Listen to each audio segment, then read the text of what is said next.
Siapa yang bersedia untuk membacakan surat Al-Hadid, surat yang ke-57, ayat 22 hingga 23.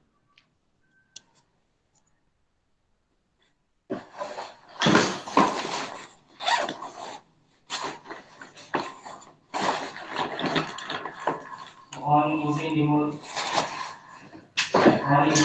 Ustaz. Ya. Sebelumnya, saya minta ke antum, Ustadz Budi, Ya, kalau Ustaz. bisa antum bacakan surat Al-Hadid ayat ke-22 hingga 23. Al-Hadid 2223. Ya, sebentar.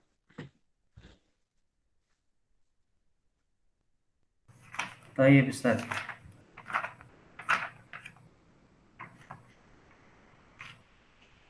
Al-Hadid.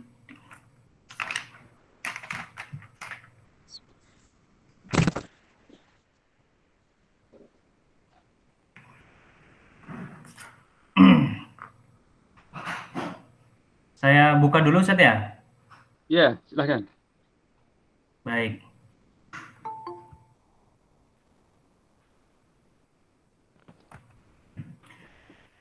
Bismillah. Assalamualaikum warahmatullahi wabarakatuh.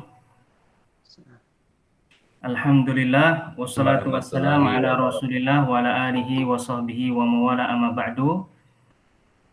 Pertama-tama kepada Allah dengan mengucapkan alhamdulillah, salawat wassalam semoga Allah limpah curahkan kepada Nabi kita Muhammad sallallahu alaihi wasallam. Yang kami hormati Ketua STAI Al-Hidayah Bapak Dr. Unang Wahidin MPDI, para dosen serta rekan-rekan tenaga kependidikan di STAI Al-Hidayah Bogor.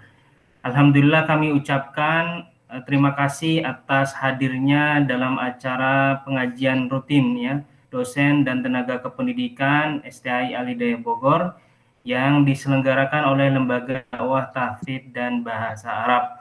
Hari ini hari Kamis tanggal 16 bulan Desember tahun 2021. Insya Allah yang akan menyampaikan nasihat pada kesempatan pagi yang berbahagia ini adalah Ustadz kita, itu Ustadz Ibrahim Bafadol, MPD Hafizahullah Ta'ala, dengan tema yang akan beliau sampaikan yaitu tentang hikmah beriman kepada takdir Allah Subhanahu wa Ta'ala. Baik, sebelum beliau menyampaikan materi, tadi beliau meminta kepada saya untuk membacakan surat Al-Hadid ayat 22 dan 23. Betul ya Ustadz ya? Benar, ya, benar. Baik, mohon izin saya bacakan.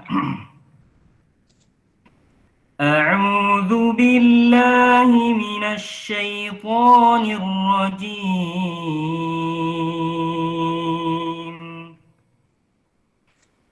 Ma asaba min musibatin fil ardi wala fi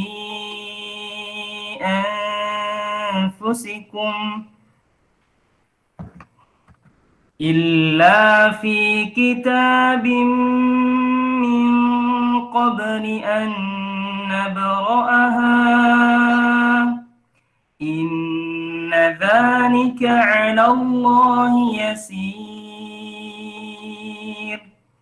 likai la ta'sau 'ala ma fatakum wa la tafrahu bima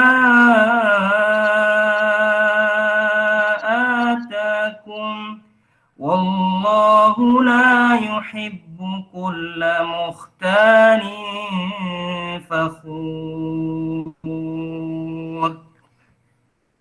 Demikian tadi surat Al-Hadid ayat 22 dan 23.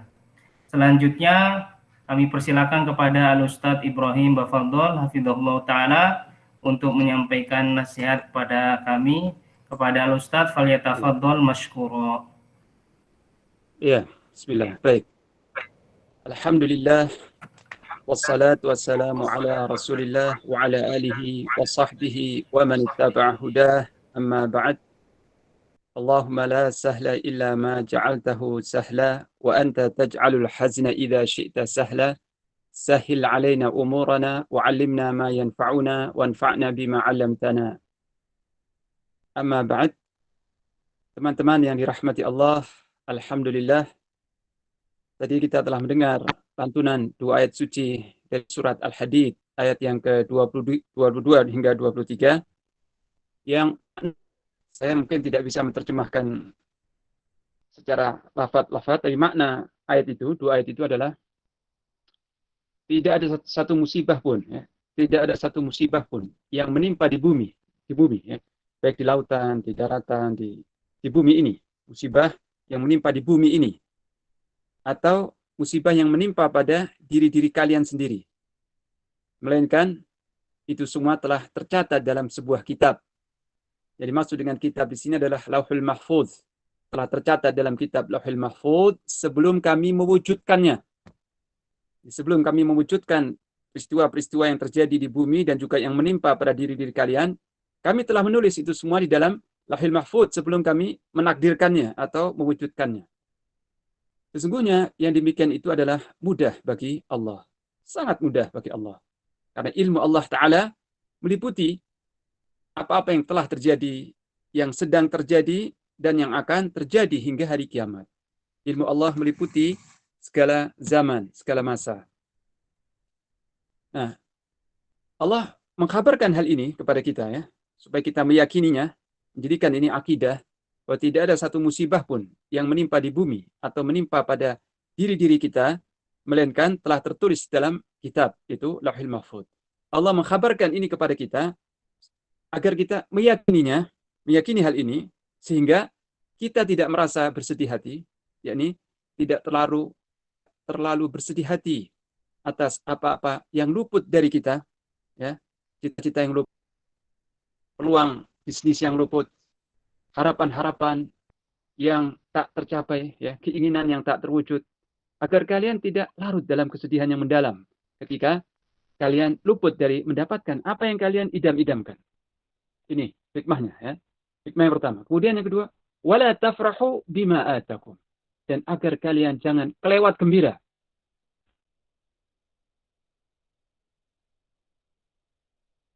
Bukan, jangan bergembira, ya.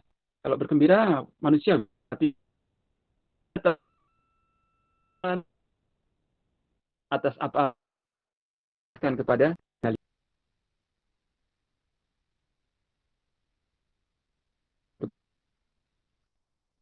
Empat hal, ya.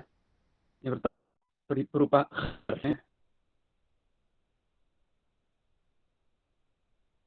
terjadi di alam semesta, di alam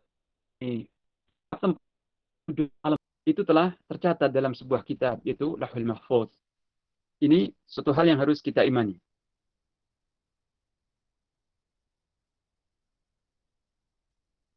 Kemudian informasi yang kedua adalah itu sangat Allah.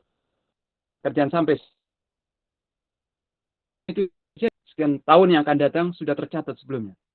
Nah, bagi manusia itu mustahil, ya, sulit, tapi bagi Allah itu sangat mudah sekali. Sangat mudah karena ilmunya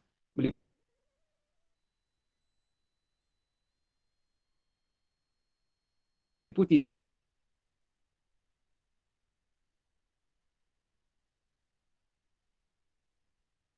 segala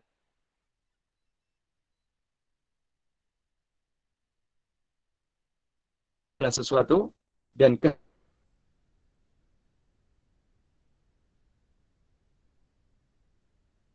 kehendaknya Allah.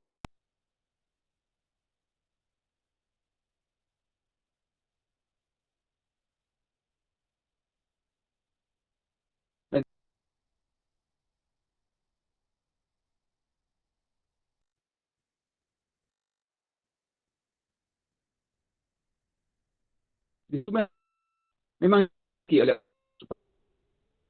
sebelum film.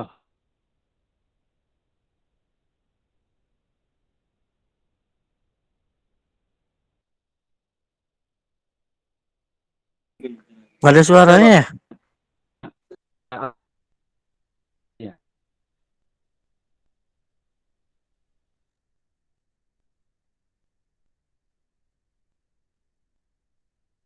Jelas, ya? Suara saya jelas? Ya.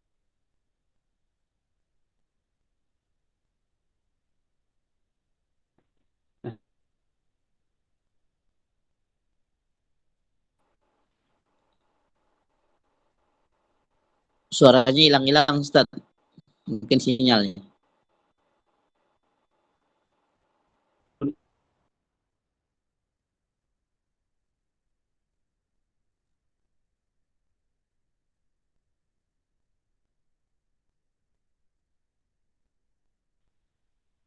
Tidak sah.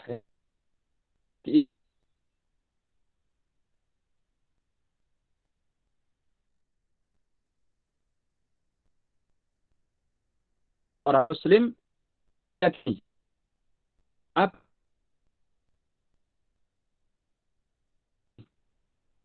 dan apa baik dan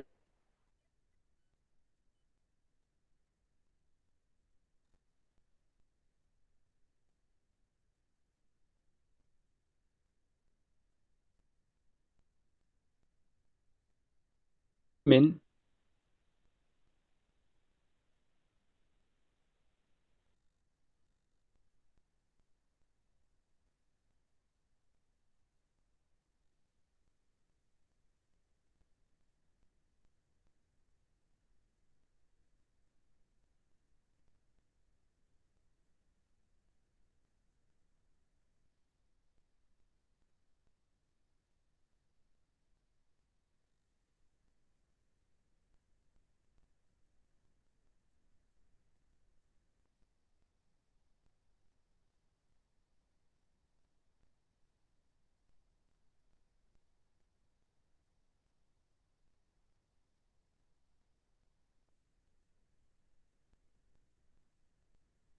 jadi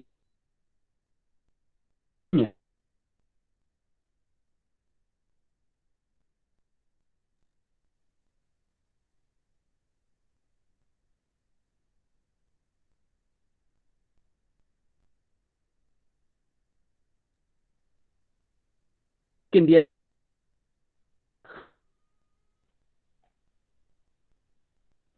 dapatkan tulis Allah, ya, kita tidak akan kaget ketika ada kan,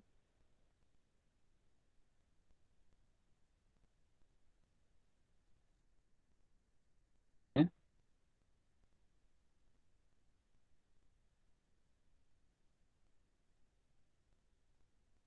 Kita hindari.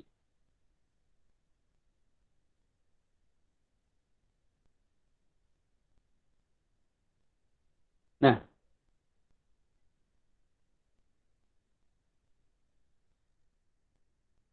tinggal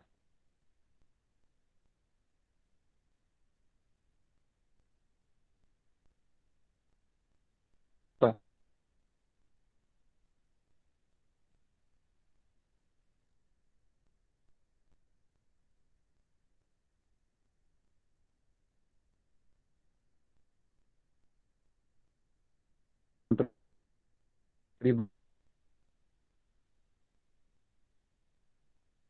Pun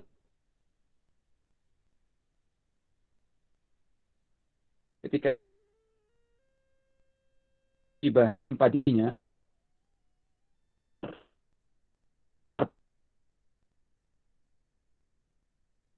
dan sebagainya.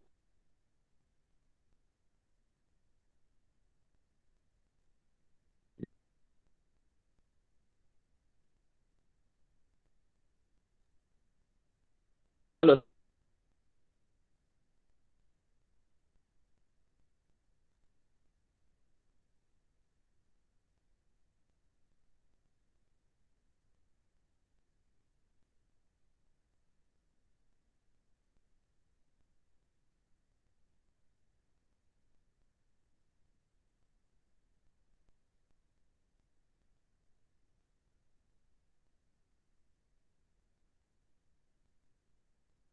kita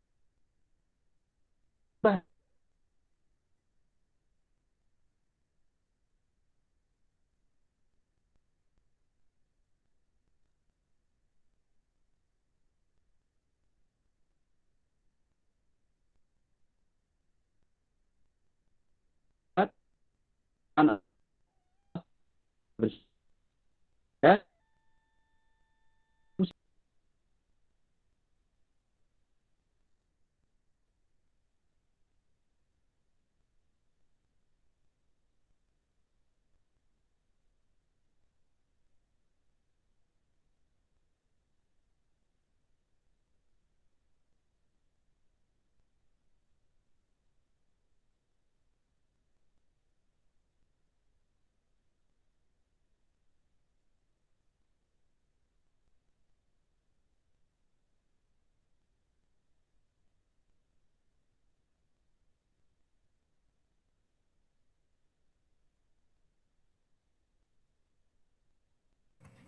Baik, mohon maaf ya teman-teman karena mungkin faktor sinyal. Jadi suara Ustadz tidak bisa terdengar dengan jelas. Kita sedang mencoba koneksikan kembali.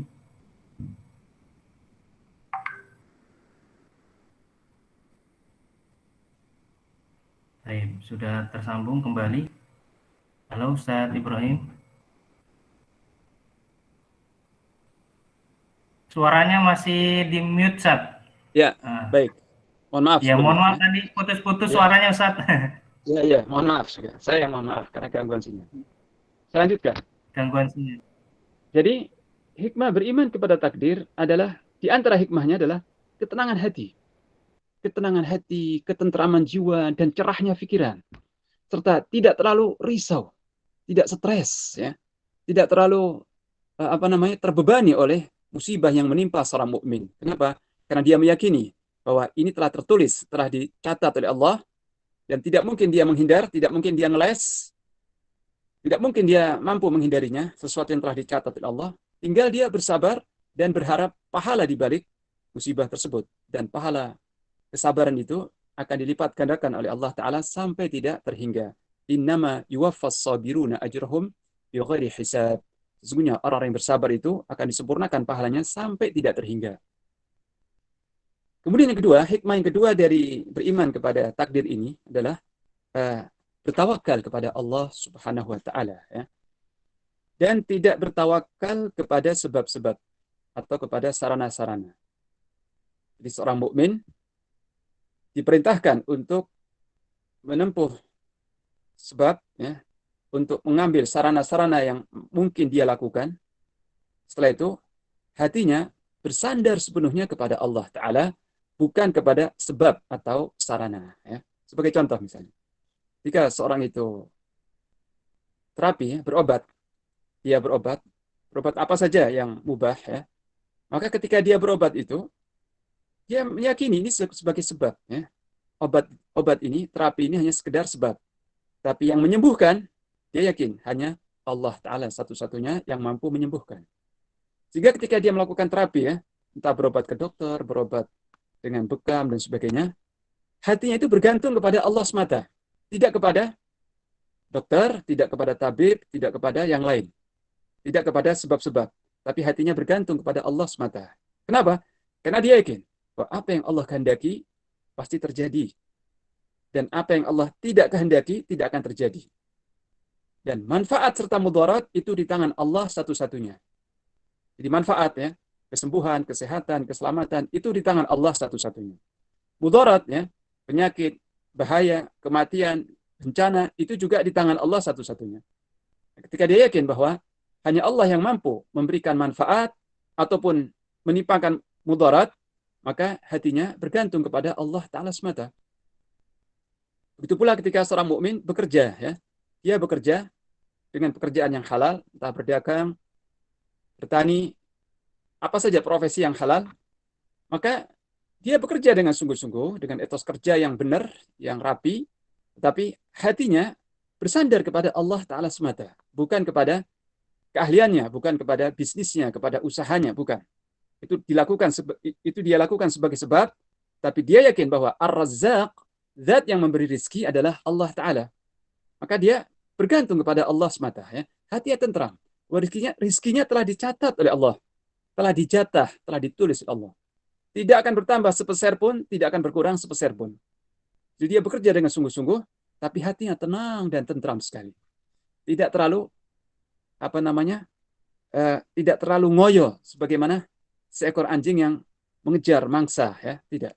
Tapi seorang muslim, dia bekerja dengan benar, dengan sungguh-sungguh, dengan tenang, dan yakin bahwa rizkinya telah ditulis oleh Allah Subhanahu wa Ta'ala. Jadi bertawakal kepada Allah Ta'ala.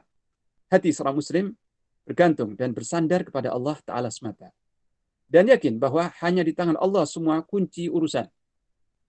Semua kunci permasalahan. Semua solusi itu di tangan Allah Ta'ala semata. Nah, dalam hal ini Rasulullah Sallallahu Alaihi Wasallam pernah memberikan kalimat-kalimat, ya, nasihat-nasihat yang indah kepada Abdullah bin Abbas radhiyallahu anhumah, ya, sahabat dan juga saudara sepupunya. Abdullah bin Abbas ketika itu masih anak kecil, masih remaja ya, mungkin usia 10 tahun, 11 tahun. Nabi bersabda kepada Abdullah bin Abbas, "Ya ghulam, inni u'allimuka kalimat." Wahai anak muda ya, anak remaja, aku hendak mengajarkan kepadamu beberapa kalimat atau pesan-pesan yang penting. Dia bersabda, "Ihfadillah yahfazka." Jagalah Allah, jagalah perintah-perintah Allah dan larangannya. Niscaya Allah akan menjagamu. Jagalah Allah, niscaya engkau dapati Allah di hadapanmu. Jika engkau tidak meminta, maka mintalah kepada Allah. Dan jika engkau tidak memohon pertolongan, maka mohonlah pertolongan kepada Allah. Wa'lam, dan ketahuilah. Nah, di sini yang saya garis bawahi. Ketahuilah, seandainya umat manusia ini bersatu padu, ya, umat ini, manusia dan jin, bersatu padu untuk memberikan suatu manfaat kepadamu, untuk memberikan suatu manfaat, suatu kebaikan kepadamu, mereka tidak bakal mampu memberikan suatu manfaat itu kecuali sesuatu yang telah ditulis oleh Allah itu bagianmu. Di manusia tidak akan mampu memberikan suatu manfaat kepadamu, entah itu dokter, entah itu pengusaha, entah itu siapa saja ya, tidak mampu memberikan suatu manfaat kepadamu. Manfaat apa saja? Baik kesembuhan, baik kelapangan, baik kelancaran dan sebagainya. Kecuali dengan sesuatu yang telah ditulis oleh Allah di Lauhul Mahfuz, itu adalah jatahmu, itu bagianmu. Jadi apa yang tertulis di Lauhul Mahfuz akan sampai padamu. Dan sebaliknya, wa'lam, ketahuilah, seandainya umat manusia ini, umat manusia dan jin seluruhnya ya, bersatu padu ya, mereka bersepakat, berkolaborasi ya, bersatu padu untuk mencelakakanmu ya, untuk menimpakan mudarat atau celaka atau keburukan kepadamu, mereka tidak mampu menimpakan mudarat itu kecuali sesuatu yang telah ditulis oleh Allah bakal menimpamu. Nah, ini akidah yang ditanamkan oleh Rasulullah SAW kepada Abdullah bin Abbas dan juga untuk kita semua ya. Kita harus meyakini bahwa seandainya umat manusia berkumpul bersatu padu untuk menolong kita, memberikan sesuatu manfaat kepada kita, mereka tidak akan mampu.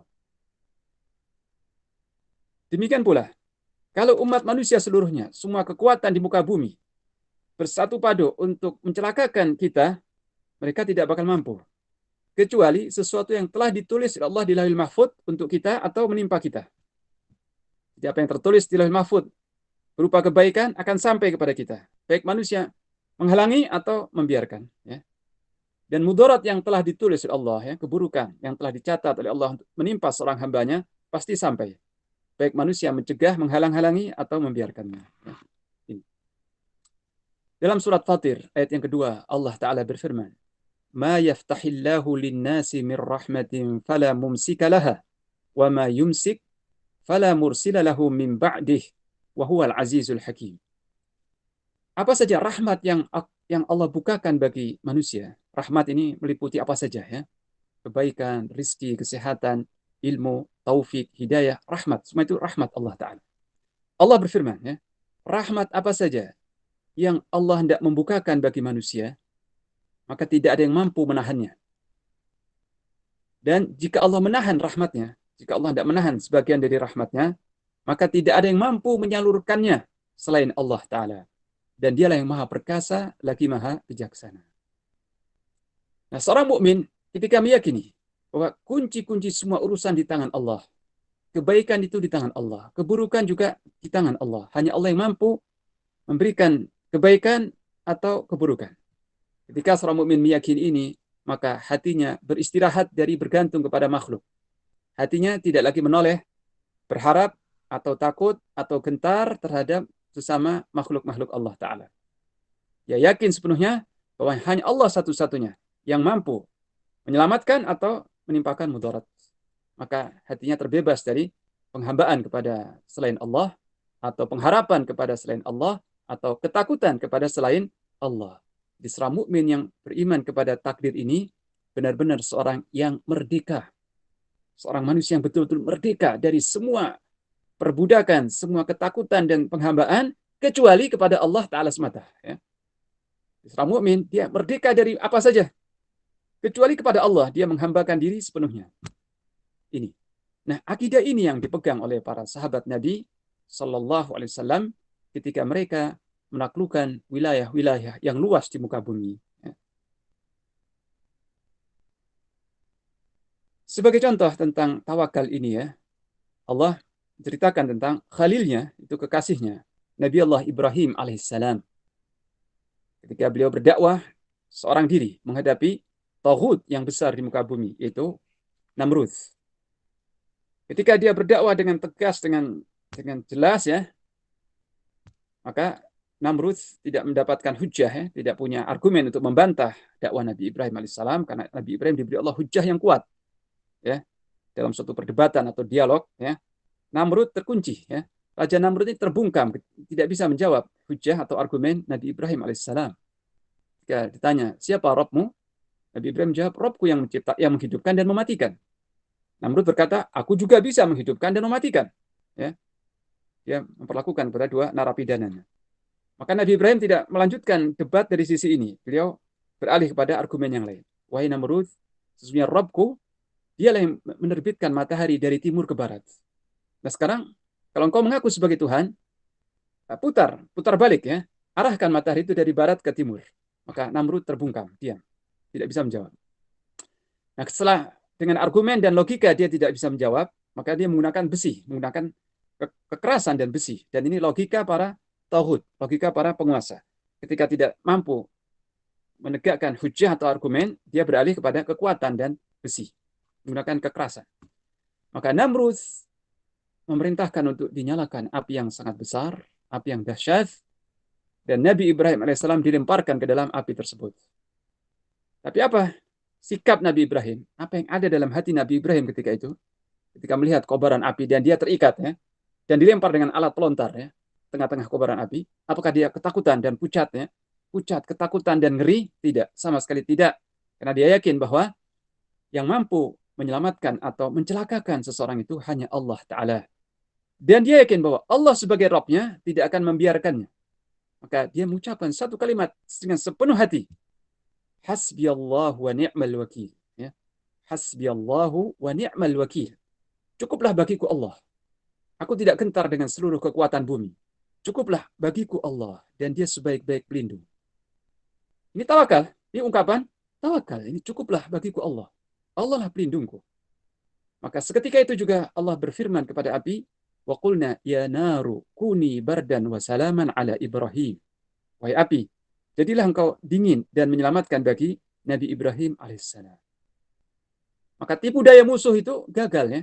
Tipu daya musuh mentah ya. Tidak berdaya, tidak berbicara sama sekali ketika Nabi Ibrahim alaihissalam bertawakal kepada Rabb-nya. Ini. Demikian juga Allah menceritakan dalam surat Ghafir, surat yang ke-40, kisah seorang mukmin min ali Fir'aun, seorang laki-laki yang beriman dari keluarga besar Fir'aun. Jadi dia dari kalangan istana. Masih dari kalangan istana ya. Seorang laki-laki yang pertama dia menyembunyikan keimanannya, setelah itu dia menampakkan keimanannya ya. Terjadi dialog yang panjang, dialog ini diabadikan oleh Allah Ta'ala dalam surat Al-Mu'min atau surat Ghafir ya. Dialognya cukup panjang. Nah, di akhir kalimat itu, di akhir dialog ini, laki-laki yang beriman ini berkata, wa ufawwidu amri ila Allah. Innallaha basir wallahu basirun bil ibad. Aku serahkan urusanku kepada Allah. Dan Allah Maha melihat hamba-hambanya. Jadi laki-laki ini mengucapkan kalimat ini setelah Fir'aun mulai menggunakan makar, mulai menggunakan kekerasan. Jadi Fir'aun sudah memberikan perintah kepada tentaranya untuk melakukan suatu tindakan kejam terhadap laki-laki ini. Maka sebelum tentara itu bergerak, laki-laki ini mengucapkan, aku serahkan urusanku kepada Allah. Dan dia Maha melihat hamba-hambanya. Ya. Maka lanjutan ayat itu, فَوَقَاهُ اللَّهُ سَيِّئَاتِ مَا مَكَرُوا وَحَاقَ بِآلِ فِرْعَوْنَ سُوءُ الْعَذَابِ. Maka Allah menyelamatkan laki-laki ini dari makar yang buruk, dari makar Fir'aun dan tentaranya. Tapi Allah tidak menceritakan ya, dalam ayat ini, dalam surat ini, bagaimana caranya Allah menyelamatkan laki-laki ini sehingga tentara itu tidak mampu menangkap dan menghabisinya. Apakah Allah mengkaburkan pandangan tentara itu sehingga laki-laki itu menghilang dari pandangan mereka ya. Sehingga tentara ketika tidak menangkap laki-laki itu, mereka tidak melihat lagi laki-laki itu. Sudah tiba-tiba lenyap, tidak lihat mata ya. Atau tiba-tiba Allah membenamkan para tentara itu ke dalam bumi. Walhasil, kita tidak tahu caranya karena Allah tidak menceritakan bagaimana cara Allah menyelamatkan itu. Tapi Allah hanya berfirman, فَوَقَاهُ اللَّهُ سَيِّئَاتِ مَا مَكَرُوا. Allah menyelamatkan laki-laki ini dari keburukan makar Fir'aun dan tentaranya. Dan sebaliknya, Fir'aun berserta bala tentaranya dikepung oleh azab yang buruk. Allah menyelamatkan seorang yang bertawakal kepada Allah Ta'ala. Dan ini janji Allah Ta'ala. وَمَنْ يَتَوَكَّلْ عَلَى اللَّهِ فَهُوَ حَسْبُهُ. Barang siapa yang bertawakal kepada Allah, bergantung dengan sepenuh hati kepada Allah, bersandar kepada Allah dengan sepenuhnya, maka Allah akan melindunginya, akan mencukupinya. Ya. Maka oleh karena itu, jika seseorang dia terjebak dalam kondisi yang kritis, dikepung oleh perampok, dikelilingi oleh para penjahat, atau dia dihadapkan kepada seorang yang bermaksud buruk kepadanya, jahat atau perampok atau pembunuh dan sebagainya, jangan gentar, jangan panik, jangan bingung. Yakin bahwa Allah yang di atas arasy memantau itu semua dan kekuasaannya meliputi semua makhluknya, dan barang siapa yang bertawakal kepada Allah Ta'ala, maka Allah akan melindunginya. Maka ucapkan sebagaimana yang diucapkan Nabi Ibrahim alaihissalam, yaitu hasbiyallahu wa ni'mal wakil.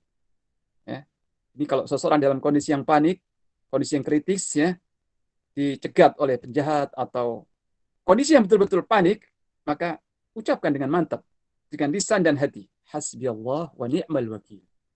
Cukuplah bagiku Allah, dan dia sebaik-baik pelindung. Allah yang menjamin, bukan Rasul, bukan sahabat, tapi Allah yang menjamin.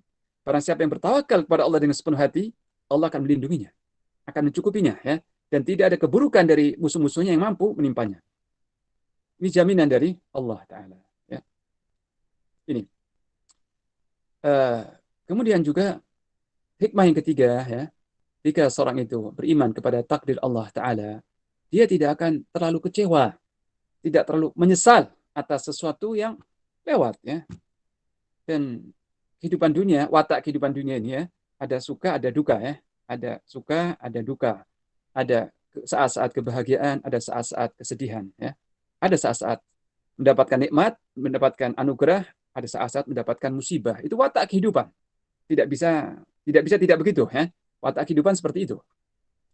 Nah, bagi seorang mukmin, dia tidak terlalu risau, tidak terlalu kecewa atau bersedih hati dengan sesuatu yang tidak disukainya. Ketika sesuatu yang telah dirancang, telah di planning oleh seseorang itu ternyata tidak mewujudkan hasil sebagaimana yang diharapkan, maka dia tidak akan mengatakan seandainya, wah seandainya begini, seandainya saya berbuat begini dan begitu, tentu tidak terjadi hal ini. Sebagai contoh misalnya, seorang ayah membawa anaknya yang sedang kritis, sedang sakit ke rumah sakit A, ditangani oleh dokter fulan. Dan qadarullah, dokter tidak mampu menangani, tidak berhasil menyelamatkan anaknya, dan anaknya meninggal. Maka seorang mukmin ketika mendengar kabar ini, dia tidak akan berkata, wah seandainya ke rumah sakit itu, atau ke dokter fulan yang lebih spesialis, boleh jadi anak saya tertolong ini. Wah seandainya rumah sakit yang lebih lux, yang lebih bagus, lebih bonafit, mungkin anak saya tertolong. Atau semacam itu, kata-kata yang seandainya. Dan Rasulullah bersabda sallallahu alaihi wasallam, ihris ala ma yanfa'uk. Bersemangatlah engkau, antusiaslah engkau dalam meraih apa yang bermanfaat bagimu. Jadi kita disuruh bersemangat kuat dalam meraih semua kebaikan dunia ataupun akhirat. Wasta'in billah, dan mohonlah pertolongan kepada Allah. Wala ta'jas, dan jangan kau merasa tidak mampu atau merasa lemah. Saya nggak mampu ini, saya. Jangan. Bersemangat dan kerahkan kemampuan serta jangan mundur. Jangan nyerah, maju. Raihlah suatu yang manfaat dengan semangat yang membara. Wa idza asabaka syai'un fala taqul law anni fa'altu kadza lakana kadza wa kadza. Kemudian apabila ada sesuatu yang tidak engkau sukai menimpamu, suatu hal yang tidak engkau harapkan menimpamu, kata Nabi, jangan kau berkata seandainya. Seandainya aku berbuat seperti ini, tentu hasilnya begini dan begini. Jangan ucapkan lau atau seandainya. Kenapa? Karena kata-kata seandainya ini membuka celah bagi syaitan untuk masuk menggodamu. Fa inna lau yastaftahu amal syaitan. Karena kata-kata lau seandainya ini membuka celah atau peluang untuk syaitan bekerja, menggoda hatimu ya. Memasukkan keraguan, kekecewaan, kesedihan dan sebagainya. Dan ini harus kita tanamkan akidah ini kepada istri-istri kita ya, anak-anak kita, keluarga kita ya. Karena di rumah tangga ya, itu sering ada saja muskilah ya, problem yang terjadi di dalam rumah. Misalnya ya, seorang ibu ketika dia masak sayur atau masak kuah dan sebagainya, karena lengah ya, ditinggal nyapu atau ditinggal kamar mandi, tiba-tiba hangus. Masakan daging yang sudah diharapkan ini tiba-tiba hangus, nggak bisa dikonsumsi, nggak bisa dimakan. Nah, ketika seorang ibu melihat itu, mungkin dia akan berkata, wah gara-gara ini, gara-gara itu, ya. Wah ini. Nah, ini harus ditanamkan ya. Kalau seorang itu mendapati hal semacam ini, apa yang harus diucapkan? Qaddarallahu wa ma syaa fa'al, kata Nabi. Ucapkan qaddarallahu wa ma syaa fa'al. Allah sudah menakdirkan hal ini. Dan apa yang Allah yang kehendaki pasti terjadi. Ini sudah ditulis oleh Allah 50.000 tahun sebelum Allah menciptakan langit dan bumi ya. Atau misalnya seorang ibu ketika menyuruh anaknya, ini bawa hidangan, makan ini bawa ke meja makan ya. Ketika anaknya masih kecil membawa ini tiba-tiba pecah di tengah jalan ya. Jatuh ya, piringnya pecah dan makanannya buyar di lantai. Gak usah dimarahi anak itu ya. Gak usah dimarahi. Gak usah dihardik, gak usah dimarahi. Katakan, ucapkan wahai anakku, inna lillahi wa inna ilaihi raji'un. Dan jangan bersedih, jangan, gak apa-apa. Ibu tidak marah ya. Ini sudah ditakdirkan oleh Allah Ta'ala. Tetapi lain kali, kalau engkau membawa makanan, sebaiknya lebih hati-hati. Kalau piringnya panas, jangan kau bawa. Kau minta tolong kakakmu. Ya. Yang ini gak apa-apa, jangan kau sesali. Ini telah ditulis dalam Lauhul Mahfuz. Ya, hal ini harus ditanamkan, ditarbiyahkan kepada anak-anak kita dan istri-istri kita. Agar mereka jangan sering kaget-kagetan kalau ada kesulitan, ada trouble, ada masalah di dalam rumah tangga. Nggak perlu teriak, nggak perlu sedih, nggak perlu menyalahkan ini, itu, dan sebagainya. Ya. Nggak perlu gara-gara ini, gara-gara itu. Nggak usah. Ini sudah ditakdirkan Allah. Ya sudah. Kita berharap pahala di balik musibah ini. Ya. Ini juga terjadi di dalam rumah tangga Rasulullah SAW. Ya. Pembantu beliau, Anas bin Malik radhiyallahu anhu, ini masih usia 10 tahun. Jadi Anas bin Malik ketika menjadi khadim, pelayan rumah Nabi, itu usia 10 tahun.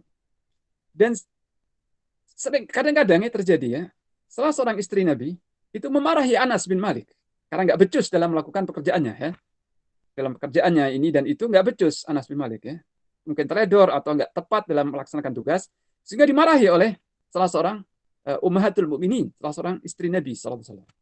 Maka ketika Nabi melihat itu, beliau berkata kepada istrinya, da'uh fa in quddira lakan. Biarkan Anas ya. Da'uhu, biarkan dia, biarkan. Kalau ini sudah ditakdirkan pasti terjadi ya. Enggak usah sewot gitu ya, enggak usah panik ya. Biarkan, jangan dimarahi Anas, jangan dimarahi Anas ya. Biarkan dia. Ini sudah ditakdirkan dan pasti terjadi. Ini ya. Dan juga ada suatu doa yang diajarkan oleh Rasulullah SAW kalau seseorang mendapati musibah apapun juga. Di samping kalimat inna lillahi wa inna ilaihi raji'un, ya, sesungguhnya kami ini milik Allah dan semua kami akan kembali kepada Allah. Juga Nabi mengajarkan sebuah doa yang sangat indah dan berkesan sekali, yaitu Allahumma ajurni fi musibati wa akhlif li khairan minha.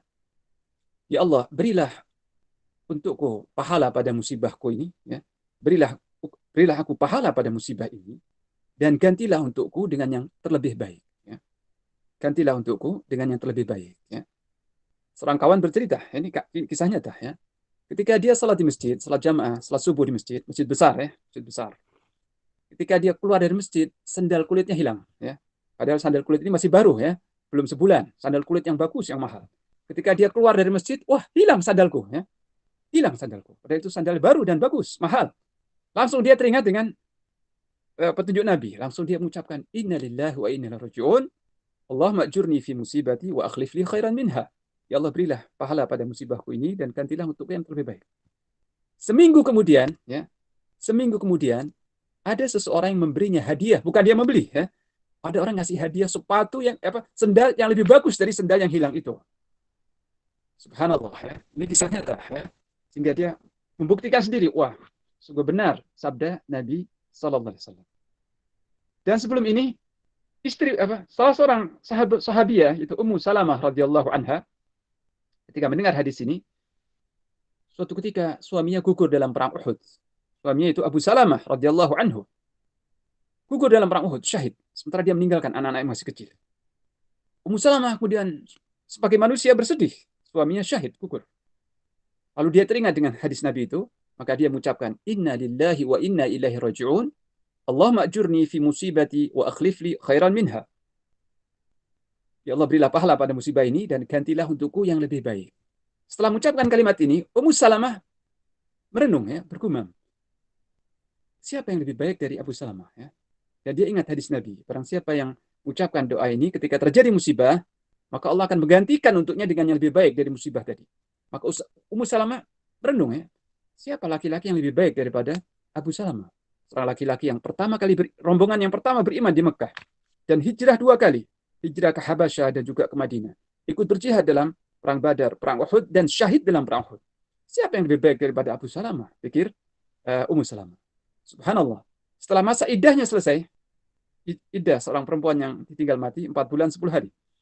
Setelah masa iddahnya selesai, Bilal diutus oleh Rasulullah SAW datang kepada Ummu Salamah untuk melamar Ummu Salamah, meminang Ummu Salamah.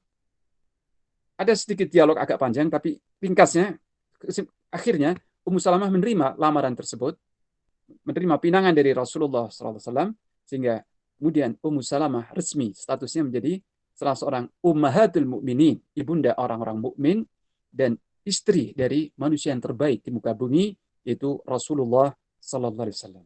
Ya. Dengan sebab kalimat doa yang dia ucapkan itu, dia menjadi pendamping seorang manusia terbaik di dunia dan di surga. Di dunia dia pendamping seorang rasul dan imam para nabi di dunia. Sedangkan di akhirat dia akan mendampingi Rasulullah sallallahu alaihi wasallam di tingkatan surga yang paling tinggi, paling puncak. Karena semua istri-istri Nabi itu akan bersama Nabi nanti di surga. Subhanallah, ya. Karena satu kalimat, karena satu doa yang dia ucapkan, ya. Kemudian juga di antara hikmah beriman kepada takdir ini, teman-teman sekalian, adalah menanamkan dalam hati seorang mukmin asyaja'ah wal ikdam, keberanian dan dia akan maju tanpa gentar, tanpa berhitung dengan kekuatan musuh sebesar apapun. Ya.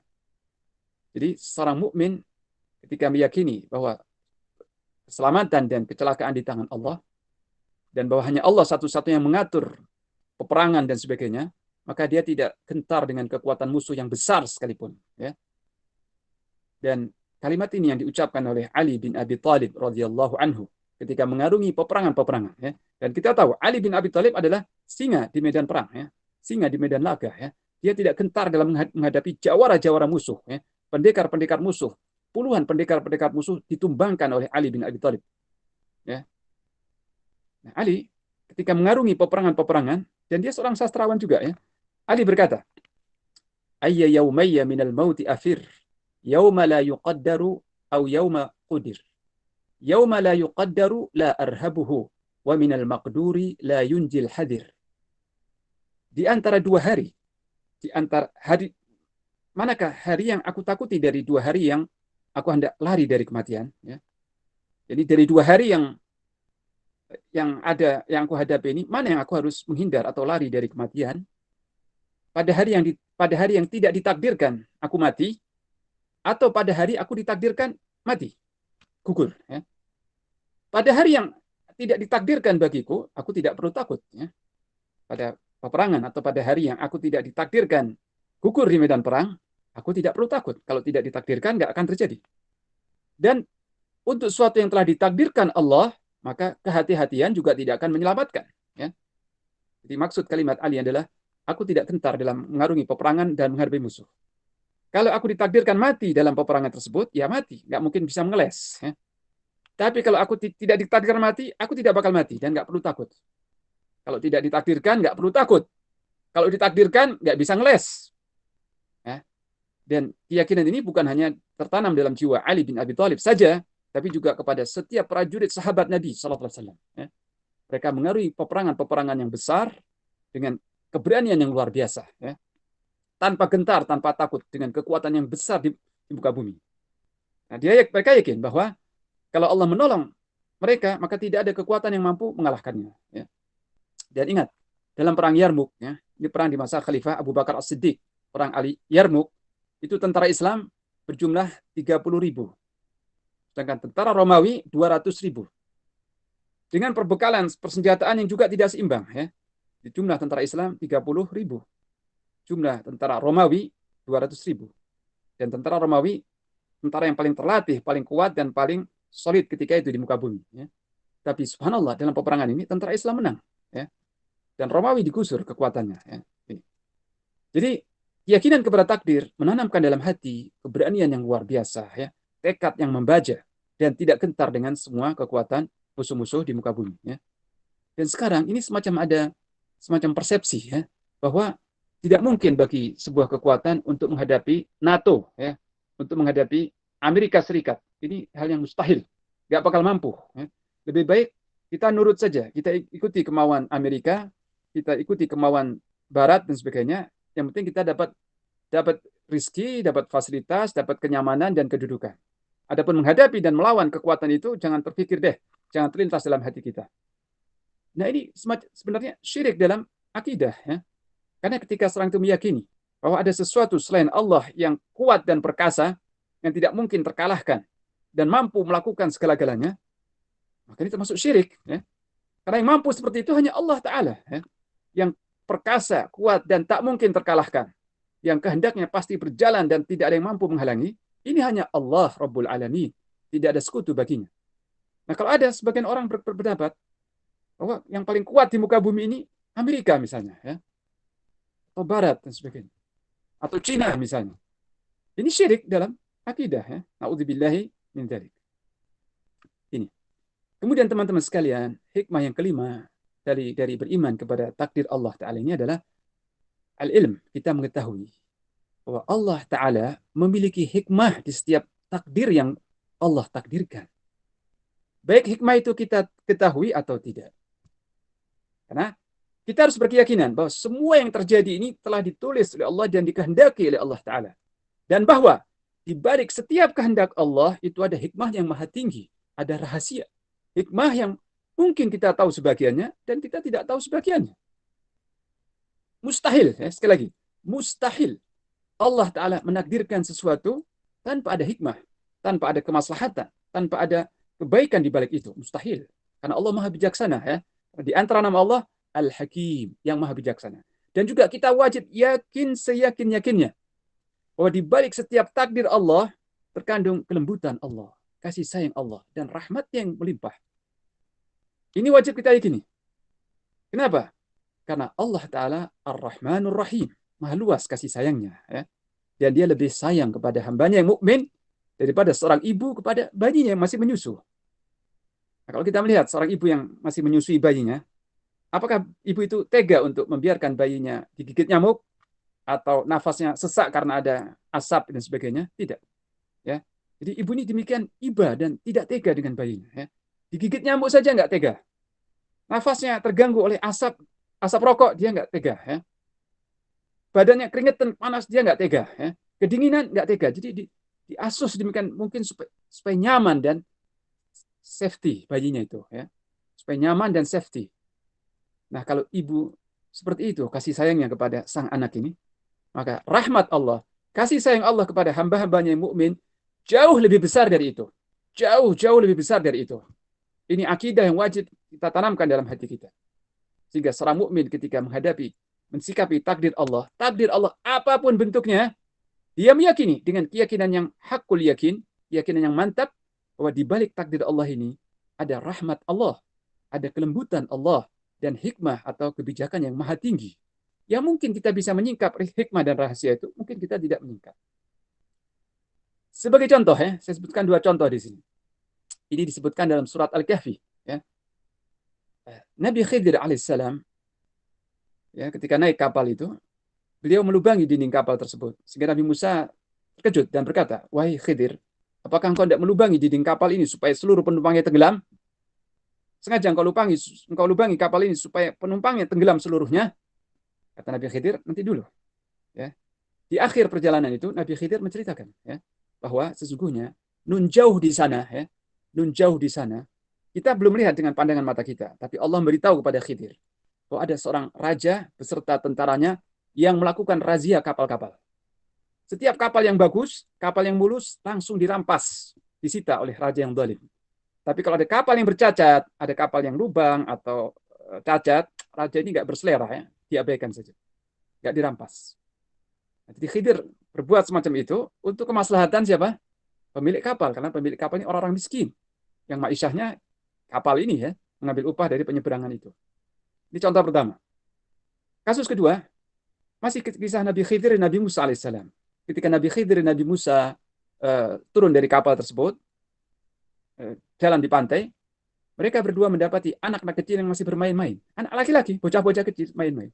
Maka Khidir alaihissalam menghampiri salah seorang anak kecil tersebut dan membunuhnya. Dalam sebuah riwayat mencekiknya. Dibunuh sampai mati. Nabi Musa terperanjat. Ya. Wahai Khidir, engkau bunuh seorang anak kecil yang masih polos, masih lugu. Dan dia tidak membunuh orang lain. Kenapa engkau bunuh dia? Ini dosa besar. Nabi Khidir berkata, nanti dulu, sabar. Ya. Di akhir perjalanan, Nabi Khidir berkata, adapun anak kecil tadi, kalau nanti anak itu dewasa, dia akan kafir. Nanti, ya. Dari mana Khidir tahu perkara yang gaib? Allah menyingkap sebagian kecil gaibnya kepada Nabi Khidir. Nabi Khidir tahu dari informasi atau wahyu dari Allah Ta'ala. Bahwa anak kecil ini, kalau dibiarkan hidup sampai dewasa, dia akan kafir. Kafir dan durhaka kepada kedua orang tuanya. Dan akan memaksa kedua orang tuanya hingga kafir dan melampaui batas. Sedangkan kedua orang tuanya ini mukmin. Ayahnya mukmin, ibunya mukminah. Saleh, ya. Anaknya nanti ketika dewasa dia durhaka dan kafir serta merongrong kedua orang tuanya, mendesak kedua orang tuanya sehingga kedua orang tuanya akan menjadi kafir. Nah, supaya ini tidak terjadi, sebelum terjadi dibunuh oleh Nabi Khidir alaihissalam. Dan apa yang terjadi? Apa yang dilakukan Nabi Khidir ini semuanya adalah perintah Allah. Disebutkan di akhir kisah itu, "Wa ma fa'altuhu an amri." Aku tidak melakukan hal-hal itu wahai Nabi Musa dengan kemauanku, bukan. Itu semua adalah perintah Rabbku, kata Nabi Khidir alaihissalam. Dan di sini kita bisa menyibak sebagian rahasia takdir Allah Ta'ala. Bahwa Allah menakdirkan kapal itu rusak, ya, bercacat. Ya. Tapi itulah yang maslahat bagi pemilik kapal. Itu yang baik. Allah menakdirkan, ya. Qatadah berkata seorang mufassir, ya, kedua orang tua tadi, orang mukmin tadi, ketika mendengar anak karena yang kecil itu dibunuh seseorang, keduanya menangis. Keduanya bersedih dan berlinangan air mata. Sedih. Anak yang masih polos, yang masih kecil dibunuh orang. Tanpa dosa mungkin gitu ya. Mereka sedih dan pilu hatinya. Musibah. Tapi mereka tidak tahu bahwa itu yang terbaik bagi mereka berdua. Kalau anak kecilnya nggak dibunuh, kedua orang tuanya akan kafir. Kan diseret ke neraka ya. Na'udzubillahi min dzalik. Ini. Kemudian ada satu kisah di masa sekarang ya, saya ingat ya. Ada seorang penumpang pesawat, seorang pengusaha, bisnismen. Dia pada suatu hari membuat perjanjian bisnis dengan rekannya di luar negeri. Dan dia sudah booking pesawat. Dan pesawat itu akan terbang pukul 5 pagi. Setelah subuh ya. Maka dia berangkat dari rumah itu jam 3 pagi. Jam setengah 3 malam sudah bangun dia. Mandi-mandi, siap-siap ya. Jam 3 pagi sudah meluncur ke bandara ya. Sampai di bandara menjelang subuh. Dia salat subuh di bandara. Setelah salat subuh dia duduk di ruang tunggu untuk menunggu kedatangan pesawat. Nggak lama lagi pesawat datang. Dia nunggu bersama penumpang yang lain di ruang tunggu. Nah karena ngantuknya ya, karena dia berangkat bangun setengah 3 ya. Setelah itu dia capek ya, pesen taksi mungkin sampai ke bandara. Karena capeknya di ruang tunggu yang sejuk dan dingin itu dia tertidur pulas. Tertidur pulas. Sehingga ketika ada panggilan ya, penumpang dengan pesawat nomor sekian-sekian diharapkan segera berangkat ya, segera masuk pesawat. Dia nggak dengar sama sekali, tertidur pulas ya. Sampai panggilan itu diulang 3 kali ya. Dan penumpang sudah duduk di kursi masing-masing. Panggilan sudah diulang-ulang. Sementara penumpang ini tertidur pulas. Maka pesawat nggak tunggu penumpang ya, berangkat, sudah terbang. Setengah jam setelah itu, si penumpang ini, si pengusaha muslim ini, terbangun. Ketika dia melihat jam, astagfirullah, saya ketinggalan pesawat ini. Ya. Dia bertanya kepada penjaga petugas bandara, pesawat dengan nomor sekian-sekian ini sudah terbang atau belum? Kata petugas, engkau sudah ketinggalan. Ya. Sudah setengah jam yang lalu terbang pesawat ini. Innalillahi wa inna ilaihi raji'un. Saya ketinggalan pesawat ini. Ya. Pikirannya galau. Ya. Tiket nggak bisa dikembalikan ya. Tiket pesawat hangus, kesempatan bisnis lewat. Gara-gara ketiduran pulas. Maka dia pulang ke rumahnya dengan lemes sekali. Ya. Dia pulang dengan lemes, perasaan risau dan nggak bersemangat, nggak bergairah. Ya. Sampai rumah dia nggak nafsu makan sudah. Ya. peluangnya gagal, peluang bisnis gagal dan tiketnya hangus. Keesokan harinya, ketika dia sarapan, dia dengar berita dari radio, dia putar radio, dia dengar berita. Subhanallah, dia dengar berita, bahwa pesawat terbang dengan nomor sekian-sekian mengalami kecelakaan, mengalami kerusakan mesin ketika terbang dan jatuh kandas serta seluruh penumpangnya tewas. Ketika dia dengar berita itu, dia ingat bahwa nomor pesawat itu persis sebagaimana yang dia booking. Itu pesawat yang dia booking. Subhanallah, dia tersentak, terkejut. Subhanallah. Seandainya saya jadi terbang, saya termasuk orang-orang yang tewas di dalam pesawat itu. Subhanallah, rupanya seperti itu Allah menyelamatkan aku dengan cara yang tidak aku sukai sebenarnya.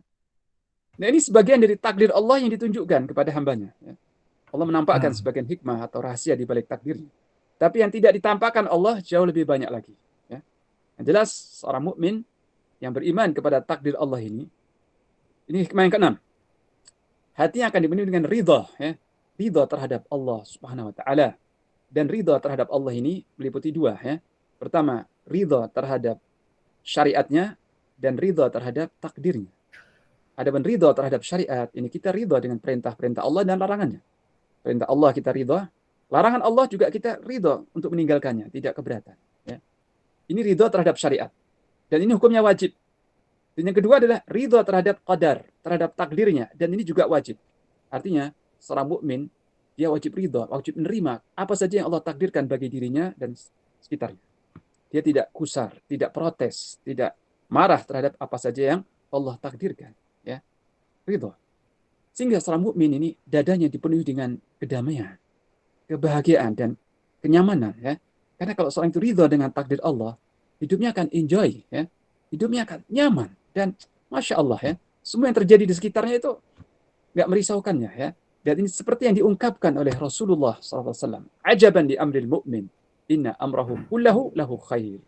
Sungguh mengagumkan orang-orang mukmin ini. Urusan orang mukmin sungguh mengagumkan. Semua urusannya baik. Kalau dia mendapat kenikmatan, dia bersyukur kepada Allah. Dan itu baik baginya. Kalau dia mendapat keburukan, dia bersabar. Dan itu baik baginya. Seorang mukmin ini dadanya lapang. Dan nyaman hidupnya. Nyaman hidupnya. Semua disikapi dengan ridha terhadap takdir Allah Ta'ala. Nah ini teman-teman sekalian, beberapa hikmah di antara mengimani takdir Allah Ta'ala. Dan sebelum saya akhiri, saya kembalikan kepada MC. Baik, terima kasih Ustadz atas nasihat yang telah diberikan tentang hikmah mengimani takdir Allah Subhanahu wa Ta'ala.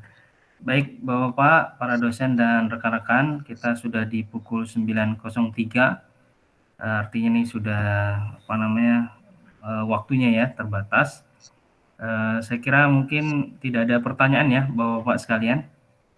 Insya Allah baik, tidak ada. Boleh Ustadz memberikan kalimat penutup atau kesimpulan Ustadz? Ya, baik. Jadi salah satu rukun iman yang wajib kita imani adalah beriman kepada takdir Allah Ta'ala, yakni bahwa Allah Ta'ala telah mengetahui segala sesuatu yang akan terjadi dan telah mencatat itu semua dalam kitabnya Lauhul Mahfuz dan menghendaki semua yang terjadi itu, dan Allah yang menciptakan semua yang terjadi di alam semesta. Nah, dengan beriman kepada takdir Allah Ta'ala ini, maka hikmah yang pertama, saya lupa tadi, hikmah yang pertama adalah menyempurnakan iman. Jadi dengan beriman kepada takdir, maka seorang itu menyempurnakan rukun iman. Hikmah pertama. Kemudian di antara hikmah beriman kepada takdir adalah bahwa seseorang itu akan memiliki jiwa yang tenang, yang tentram. Dia senantiasa berbaik sangka kepada Allah Ta'ala, berhusnudzan kepada Allah, dan yakin bahwa apa yang Allah takdirkan baginya, bagi dirinya, itulah yang terbaik. Apa saja yang Allah takdirkan bagi dirinya, itulah yang terbaik, yang paling sempurna, yang tidak ada yang lebih baik dari itu. Meskipun dia mungkin tidak tahu hikmahnya, tapi dia tetap bersangka baik kepada Allah. Tidak pernah menuduh takdir Allah Ta'ala atau gusar terhadap takdirnya, tidak. Hatinya tenang, tentram dengan semua yang berjalan dari takdir Allah tersebut. Dadanya lapang dan dia ridha terhadap Allah Subhanahu wa Ta'ala. Dan seorang yang ridha kepada Allah, maka balasnya adalah seperti itu. Allah akan ridha kepadanya. Jadi barang siapa yang ridha terhadap takdir Allah, terhadap syariat Allah, Allah pun akan ridha terhadapnya. Dan ridha Allah itu jauh lebih agung daripada surga. Ya. Jadi seorang yang mendapatkan ridha Allah, ini anugerah yang lebih besar dari jannah, dari surga. Kenapa? Karena surga itu makhluk Allah. Sedangkan ridha sifatnya, ya, sifat Allah Ta'ala. Dan sifat Allah jauh lebih besar dan lebih agung daripada jannahnya atau surganya. Dan juga hadis ini menjadi dalil. Ya. Sabda Rasulullah SAW. Ketika para penghuni surga sudah masuk ke dalam surga, ya, dan mereka sudah mengambil rizki di surga tadi, maka Allah menegur atau Allah berkata kepada mereka, ya, wahai ahlul jannah, wahai penghuni surga, maukah aku tambahkan kepadamu, ya? Aku tambahkan suatu karuniaku kepada kalian. Mereka berkata, ya Allah, bukankah engkau sudah menganugerahkan kepada kami sesuatu yang belum pernah engkau berikan kepada seorang pun di alam semesta? Engkau telah menyelamatkan kami dari neraka dan engkau telah masukkan kami ke dalam surga. Gerangan, apalagi yang hendak engkau tambahkan kepadaku, ya Allah? Maka Allah berfirman, uhillu lakum ridwani fala askhatu alaikum abada. Aku limpahkan kepada kalian ridhaku dan aku tidak akan murka lagi kepada kalian selama-lamanya. Jadi Allah kabarkan bahwa ini sesuatu yang lebih besar dari kenikmatan surga. Ya. Itu Allah ridha kepada penghuni surga dan tidak akan murka selama-lamanya. Nah, kita berdoa kepada Allah Ta'ala, mudah-mudahan Allah Ta'ala menyempurnakan iman di dalam hati kita dan meneguhkan hati-hati kita semua di atas iman, di atas akidah yang lurus, di atas sunnah dan petunjuk Rasulullah SAW, sehingga kita hidup di atas akidah yang lurus ini, kita wafat dalam akidah yang lurus ini, dan kita menghadap Allah dengan akidah yang lurus dan iman yang benar. Semoga Allah mengabulkan harapan dan cita-cita kita ini. Wassallallahu ala nabiyyina Muhammad wa ala alihi wa sahbihi wasallam. Wassalamualaikum warahmatullahi wabarakatuh. Waalaikumsalam warahmatullahi wabarakatuh. Kami ucapkan sekali lagi terima kasih jazakallahu khairan katsiran kepada Al-Ustaz Ibrahim Bafodol hafizahullah taala, dan juga kami ucapkan terima kasih kepada Bapak dosen dan juga rekan-rekan tenaga kependidikan yang sudah bergabung pada kesempatan pengajian pagi hari ini. Alhamdulillah tadi ada 20 partisipan yang bergabung pada kesempatan hari ini.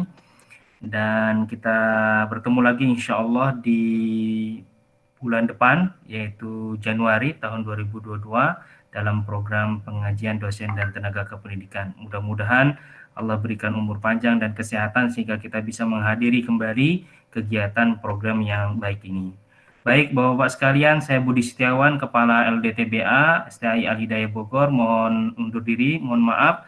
Kita tutup dengan hamdalah dan kafaratul majlis. Alhamdulillahirabbil alamin. Subhanakallahumma bihamdika asyhadu an la ilaha illa anta astaghfiruka wa atubu ilaik. Wassalamualaikum warahmatullahi wabarakatuh.